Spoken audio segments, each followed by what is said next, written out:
his comforts. Here in the Middle East, the fruit of the date palm has served for thousands of years as a basic food supply. Its commerce throughout antiquity led the caravans to ply their historic trade routes from Riyadh to Jeddah. Less than 50 years ago, the discovery of oil brought new opportunities and a new way of life to this ancient land. Men left their caravans to learn new jobs, and change came to half-forgotten cities. In Central Europe, too, the growth of towns and nations was traditionally built on the yield of the soil. Broad fields of flax provided the basis of North Europe's flourishing textile industry.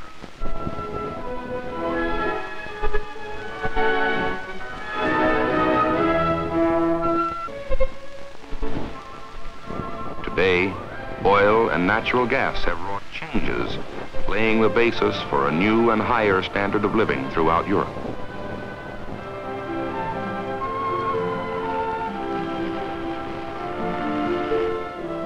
And far to the west, off the coast of the Americas, in the azure blue waters of the Caribbean Sea, the people of Venezuela have for centuries found food and natural wealth.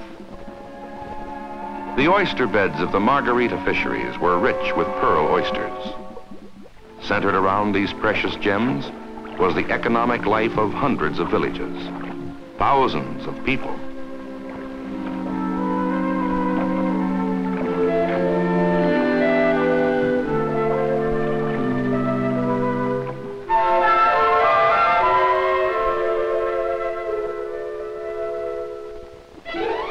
Then, less than half a century ago, oil joined the Venezuelan economy. One well became 10, 100, then thousands. In Latin America, in Europe, and the Middle East, anywhere in the field of construction engineering and contracting for the oil industry, one name came to the fore.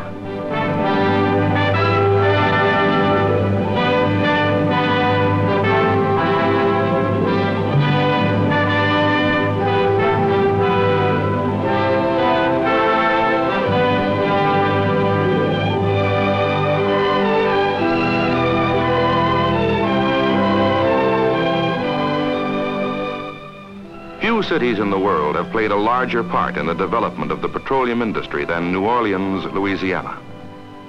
Both the city and the state have contributed much. While preserving its past in the old French Quarter, New Orleans is nevertheless a modern and enterprising community.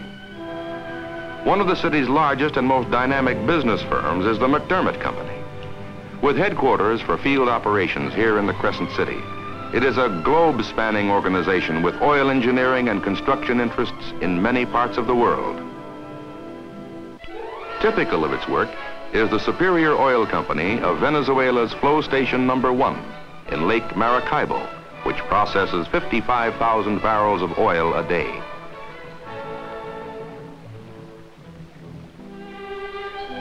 Because of the success of this project, the Venezuelan Sun Oil Company, the operating partner and co-owner with Texaco Seaboard Incorporated and Venezuelan Atlantic Refining Company, invited representatives of McDermott to consider plans for building the largest and most modern flow station ever conceived. This initial meeting would mark the start of one of the most significant stories in the history of the petroleum industry. To these representatives, the Sun management presented its specifications. A single flow station, which would have the largest throughput ever, 100,000 barrels separated and pumped every day. Moreover, as envisioned by Sun's management, the flow station would be electronically automated and self-controlled. If the answers to these complex problems could be found, the installation would be a landmark in the history of oil industry progress. All the information gathered at the initial meeting with the Sun management in Venezuela is promptly relayed to McDermott's headquarters in New Orleans. Here, various engineering specialists gather to be briefed on the general characteristics of the flow station desired by the oil company. Because of the intricacy of design, careful pre-planning will be a vital element in the success of the project. 4 weeks after the meeting in Venezuela, detailed engineering plans are well underway. The specifications being prepared will not only spell out the design of the revolutionary new flow station itself, but also for the procurement, fabrication, and installation of the entire complex of machinery. Scores of draftsmen devote full time to this single project, and often far into the night. All are well aware that this is one of the most significant projects ever tackled by the company, that they are working on a precedent-setting installation. All in all, there are some 600 drawings involved. After 6 weeks of intense work, 3 fat volumes of specifications are the end result. At the same time that the specifications are submitted to Sun's management, simplified drawings are presented to show as graphically as possible how the entire installation will be integrated with already existing facilities, how the plans allow for additional flow stations to be added to the field in the future.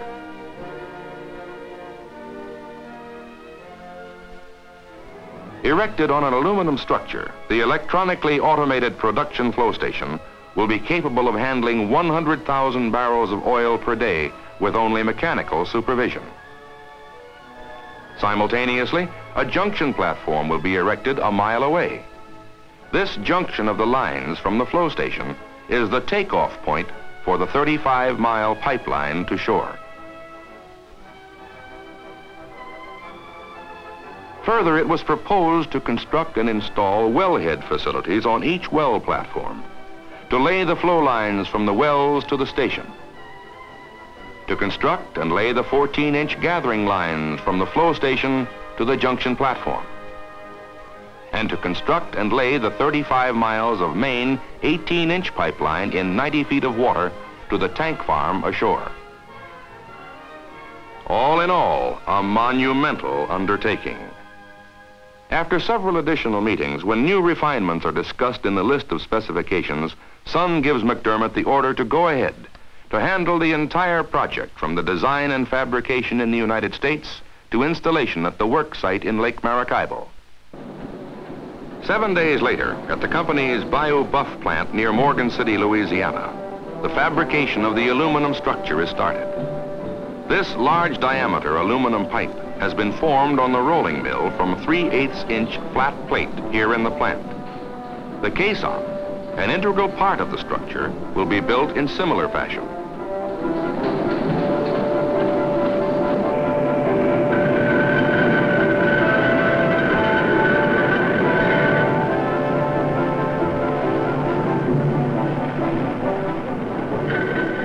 At the same time, in another part of the yard, work on the flow station itself begins.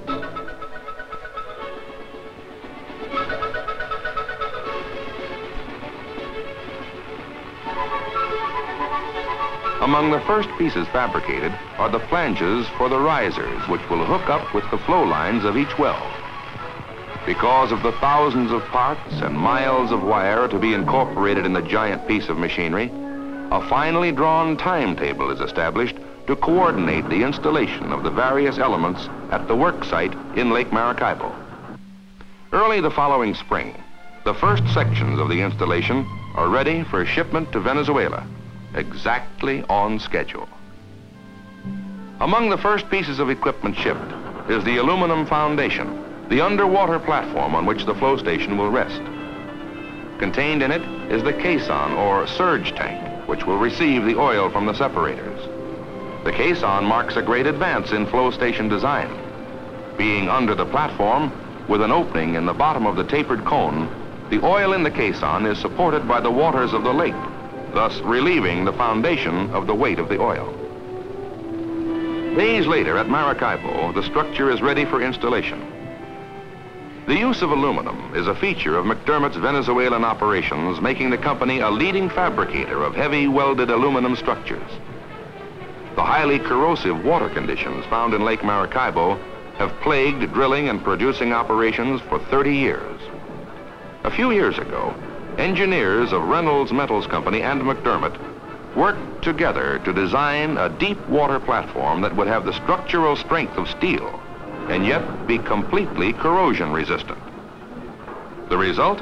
A metal structure with underwater lateral bracing down to the lake bottom, which will resist corrosion indefinitely.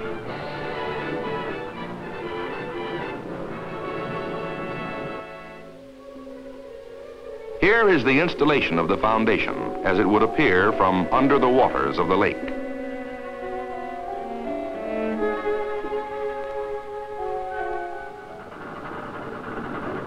Once the aluminum jacket has been placed in position and leveled, steel piles are inserted in the hollow legs to anchor it to the bottom of the lake.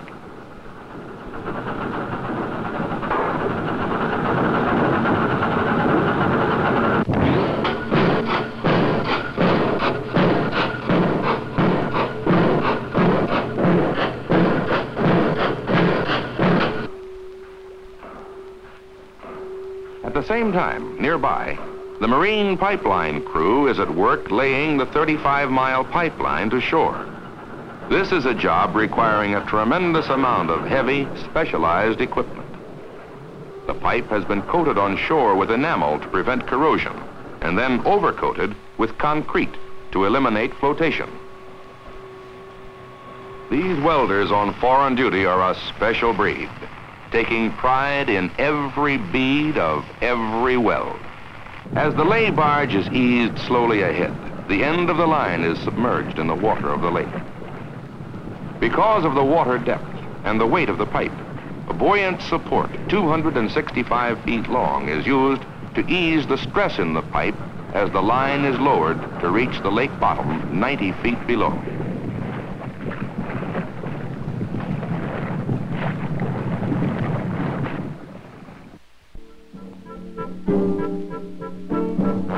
Back in Louisiana, meanwhile, on June 1st, 1959, the superstructure of the flow station is ready to be moved from the mill building to a waiting barge. To date, 50,000 man-hours have gone into the construction of this engineering complex. All the delicate instrumentation and machinery, pumps, valves, and generators have been polyethylene coated to prevent salt spray damage during the voyage ahead. A great deal of planning has gone into the loading of the barge. Distribution of weight and balance are a vital concern to ensure a safe, successful trip. The color coding of the piping denotes the different fluids which will flow through the arteries of the system.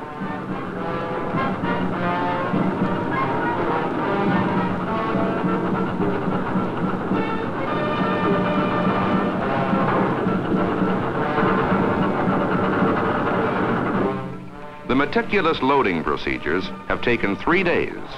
Now, on the 4th of June, the flow station sets out for Lake Maracaibo, behind the tug Rosalie, aboard the seagoing barge Venmac II. It will be a trip of 1,900 miles from Morgan City, Louisiana to the lake in Venezuela. For 2.5 weeks, the precious cargo will be under tow. Aboard also are 2 aluminum drilling platforms for other jobs in the Maracaibo area. Still stateside, meanwhile, in Houston, Texas, an important subcontractor, Texas Instruments, has been at work around the clock on the mechanical brain for the flow station.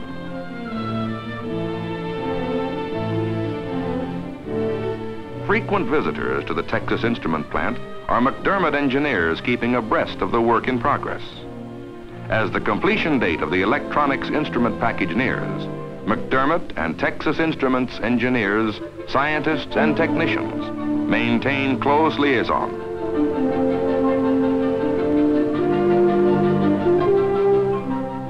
Every circuit is checked time and again to eliminate any chance of malfunction once the control center leaves the shop.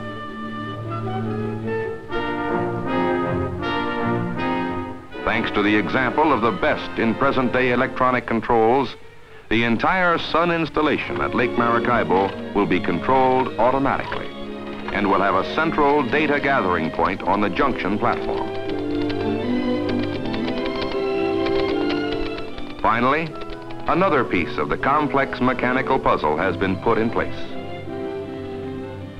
While Venmac II is en route to Venezuela, and while the finishing touches are being put on the control apparatus in Louisiana, Dozens of technicians and engineers are being processed for overseas service in the McDermott dispensary. Because of its long experience in foreign construction work, the processing is handled as a simple matter of routine. By air, 7 hours away from New Orleans lies Maracaibo, a cosmopolitan city which a few years ago was little more than a crude village. Less than a year after the initial meeting with Sun Oil's management, the first contingent of specialists from New Orleans arrives at the Maracaibo airport. Arriving simultaneously with the advance party is the electronic control equipment manufactured by Texas Instruments. Each box is handled with utmost care. Now the flow station starts the last leg of its journey. Workmen have already left aboard the derrick barge. A derrick barge at night is really something to look at, unless you're on it. Then you've got other things on your mind. Like your part in the job that starts as soon as it's light enough to see.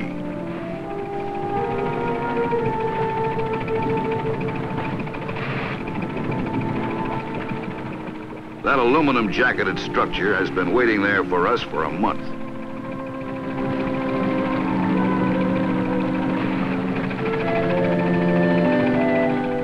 We've been waiting too, since before sunup.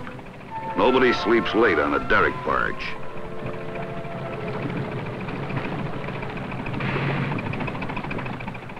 When the flow station comes alongside on Venmac 2, it's in place and on time. There's work for all hands, Venezuelan and American, and for all heads too. The lifts go on one at a time. When we're finished, 5 of them will be piled more than 83 feet high, just about as tall as an 8-story building. The first one is the 100-ton caisson deck, the section that holds the slop pumps, the caisson metering equipment, and the flow line origin points. This is where the lines from 46 separate well completions will tie onto the flow station. Watch those hand signals.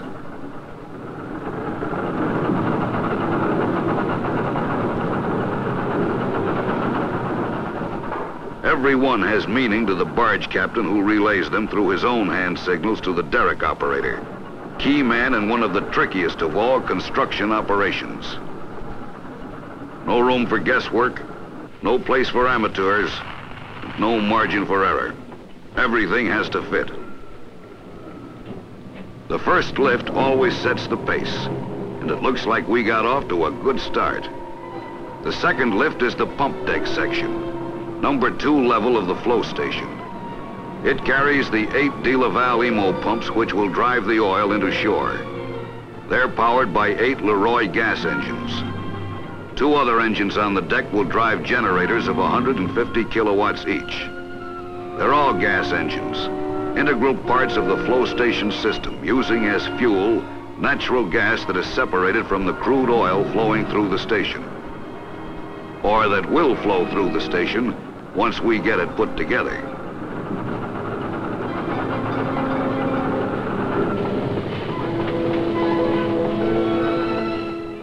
At the same time we're working on the flow station, another crew a mile to the west of us is working on the junction platform.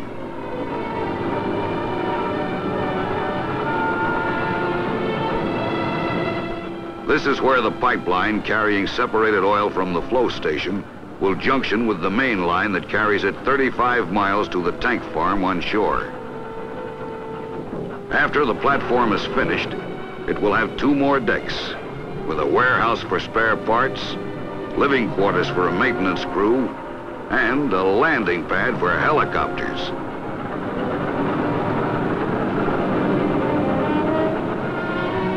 All the comforts of home, plus provisions for several more pipelines from flow stations which aren't even started yet. It's not quite noon now back at the flow station, and we're ready for the 3rd lift. This is a light one, the separator deck. Only 32 tons. The separators themselves come later. With the deck in place, it's welded off, so that each supporting leg becomes a single solid column. Almost an hour later, we're ready for the next lift. Number 4, the first of the 2 banks of separators. It's routine and it's simple, involving just a spreader bar weighing about 8 tons and some cable and shackles. That pale green control room in the separator bank is where the instrument panels and electronic control gear will go when the job is completed. When it is, the electronic brains and mechanical muscles will take it over and run it almost by themselves. They're great things, all right, when you stop to think about it. A bunch of machines running something as complex as a flow station. But it'll be a long, cold day before they can take the place of men when it comes to building one.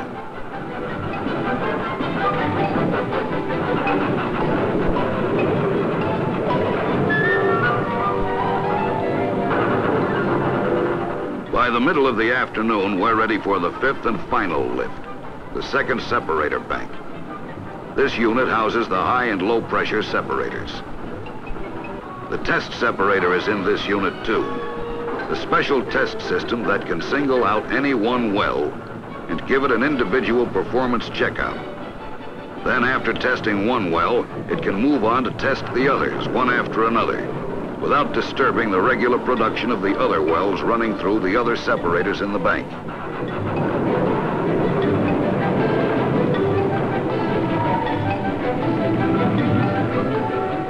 Well, that's it. 30 hours from the time the derrick barge first moved in alongside Venmac 2.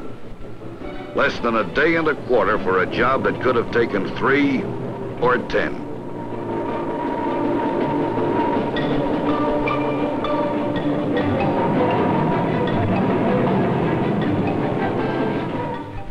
Maybe it's some sort of a record.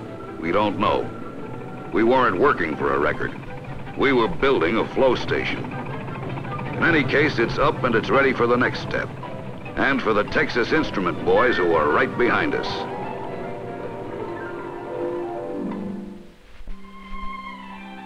We engineers from Texas Instruments have a pretty elaborate job to do too. Before connecting a single wire or transistor, we've got to check every unit of the complex apparatus to make sure there's been no damage during shipment between shore and the work site. When assembled, the control unit will form the brains and nervous system of the entire installation. Through automation, it will monitor the pressure and flow of oil from each connection and will shut in a well and sound an alarm on the junction platform if anything goes wrong in the separating or pumping processes. Each of these multiple circuits controls a single well. Essentially, automation means greater efficiency and economy in the entire operation.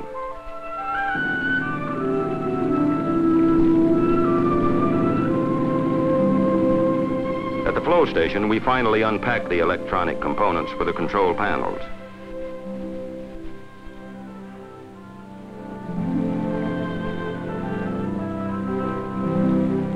But regardless of what anybody else is doing, it's still McDermott's baby till it works, until we turn it over to the customer.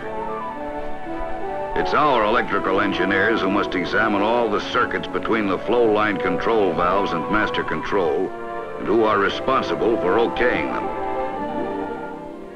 Altogether, the hooking up operation takes us about 6 weeks.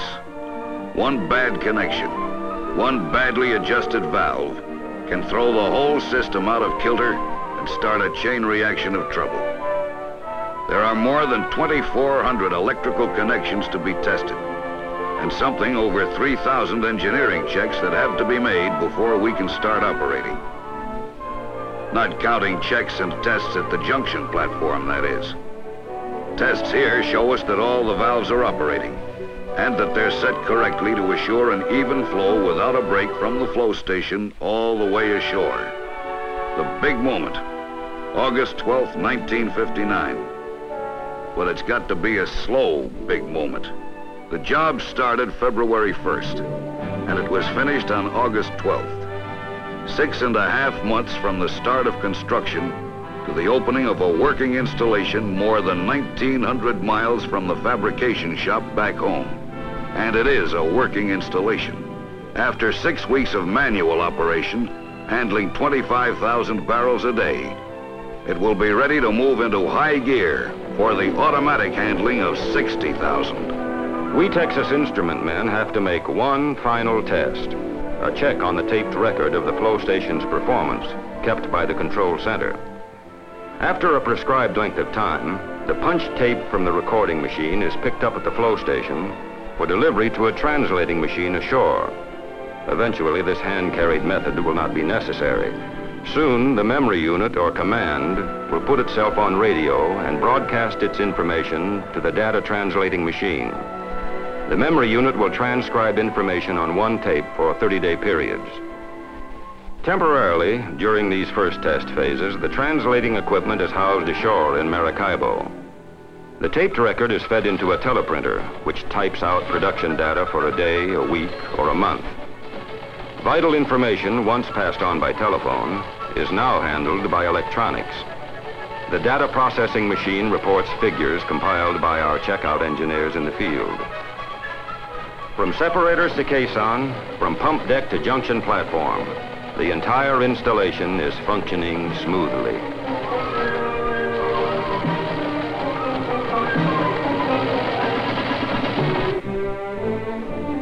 Today, Sun Oil's flow station number 1 has a rated capacity of 100,000 barrels a day throughput. Oil is being pumped into the tank farm at Punta de Palmas on the shores of Lake Maracaibo.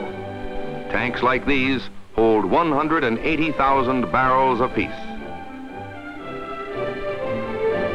From all over the world today, tankers come to Lake Maracaibo to take on cargoes of crude oil pumped from underwater reservoirs. As part of its job here in the rich Venezuelan oil fields, McDermott has designed and installed special mooring buoys, which enable tankers to load from submarine lines far offshore. Often the tankers need not put into dock or wharfside to take on their cargoes. And from Maracaibo today, tankers leave with thousands of barrels of crude produced through this unique installation for ports the world over. Rarely in oil field construction history has so much been accomplished in so short a time. This flow station is truly a testament to one organization's experience, skill, and versatility. Here now in the heart of Lake Maracaibo rises an artificial man-made island, an automatic processing plant which works 24 hours a day, 7 days a week. Sun Production Island number 1. A pioneer in the development of the jacket-type drilling structure, the company has erected over 75% of all those in the Gulf of Mexico. The unique design and method of bracing enables these structures to withstand tremendous loads. Under tow here for installation at a Gulf oil drilling site is a 230-foot structure, the tallest of its kind ever built. At the start of the installation, the structure is lowered into the water in a horizontal position. When drilling starts on this completed structure, a new record for deep water drilling from a fixed platform will be established in the Gulf. The installation is being made in 205 feet of water.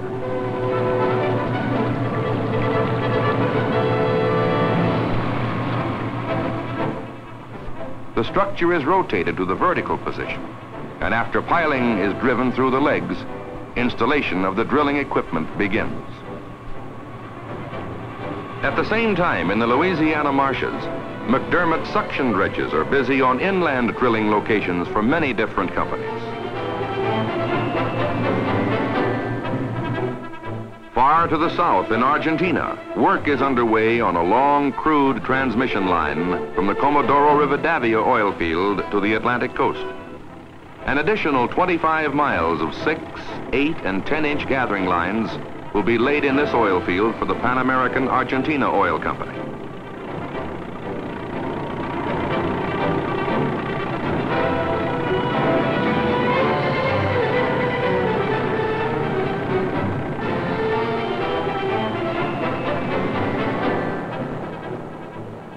In times of emergency, almost anywhere in the Gulf, McDermott's barges are the first pieces of equipment arriving to serve as bases for fighting oil well fires.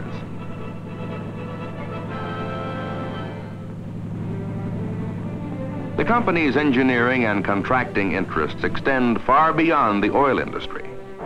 Pipe laying of all kinds is within McDermott's sphere, such as this underwater molten sulfur line for the Freeport Sulfur Company. This multiple 7-mile pipeline was made up on a 2,000-foot long pipe rack, from which it was launched into the Gulf of Mexico. Here it will connect with a structure which, when completed, will be the world's largest steel island. This section of a deck alone, just being lifted into place, weighs 650 tons.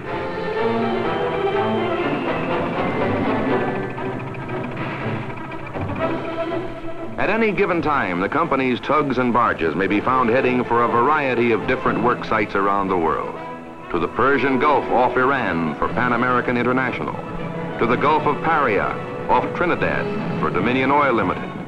To the Gulf of Campeche off Mexico for the Pauly Pan American Petroleum Company. Because of its accomplishments to date, the company can well be proud of its part in meeting the responsibilities of developing and conserving some of the vital natural resources of the free world. Day and night, around the clock and around the world, McDermott is on the job, meeting challenges, solving problems, introducing new ideas and new methods. Each new job represents another step along the paths of oil progress.